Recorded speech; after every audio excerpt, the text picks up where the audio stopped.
Hey there, Joy Gina here. So today's article, and if you're not on the article but you're on YouTube, I highly recommend you look down at the description and then you'll find the article that I'm going to reference, and you can learn a little bit more about this.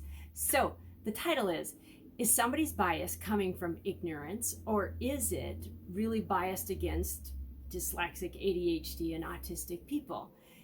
And I bring this up because I was recently in a situation, and I talk about it in there, where somebody made a comment and I was not facing them. I wasn't looking at them. My head was actually in a refrigerator. I was doing something else, but they made the comment about isn't dyslexia more or less dealt with when somebody's in school? You like go to special classes and then like that's that, and you move on with life. And I was not sure how that was said. I heard it, and my initial response was, what did you just say? And luckily, because of my job description and what I do, I get to talk about this all the time. So I run into all sorts of beliefs and understandings, and I run into a lot of bias. Almost always, it is from a space of just not knowing. That's all.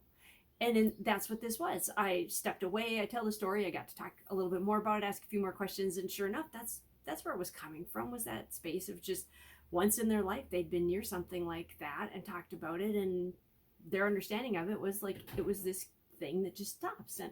And I talk about this go-to story that I have where I compare being neurodiverse to also having type 1 diabetes and a few other potentially lifelong ailments and illnesses, and just explaining that while this isn't a disease like that, it is a lifelong neurology. It is part of our DNA. Do we shift? Do we evolve around it? Absolutely. But I also have longtime friends who've had diabetes, and their diabetes has shifted and changed, and how they've worked with it has shifted and changed. So I find it a decent comparison. And when I talk about it from that space, people tend to understand differently and come at it with new questions. And that's always the goal of my conversations. And anytime I have a chance to talk about it more, is just to not make anybody feel wrong, to just be like, oh, give them a little bit of information, not too much. I've seen some people like download everything they know about their neurodiversity. That can be too much. A lot of times I see people come away like, wow, okay.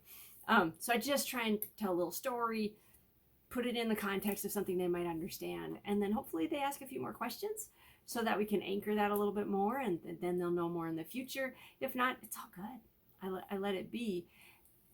I'm not going to ignore the fact that sometimes people also do come from a place of bias, judgment, and negativity. Like that also comes across. And again, if I'm looking at someone and I'm engaged in that conversation, I can typically tell if this was a snotty, sarcastic comment, if this was meant to be an instigator type of thing. They might be that type of person. They like a good fight and a good debate.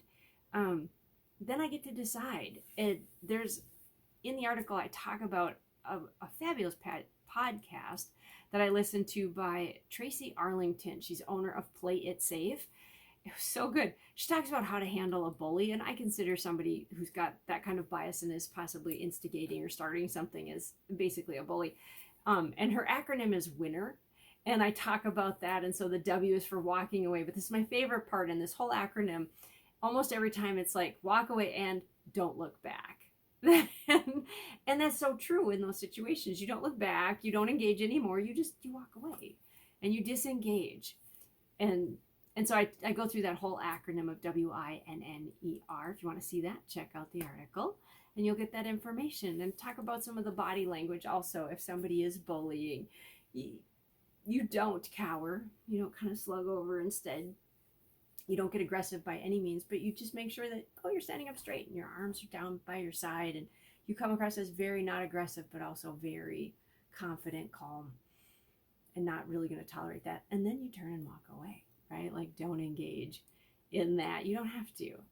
So I highly recommend the article, of course.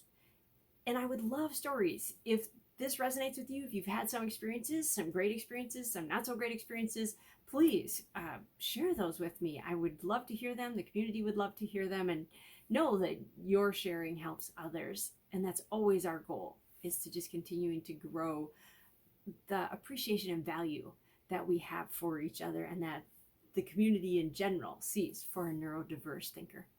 I'm Georgina. Thanks for checking in, and go check out my article. Bye now.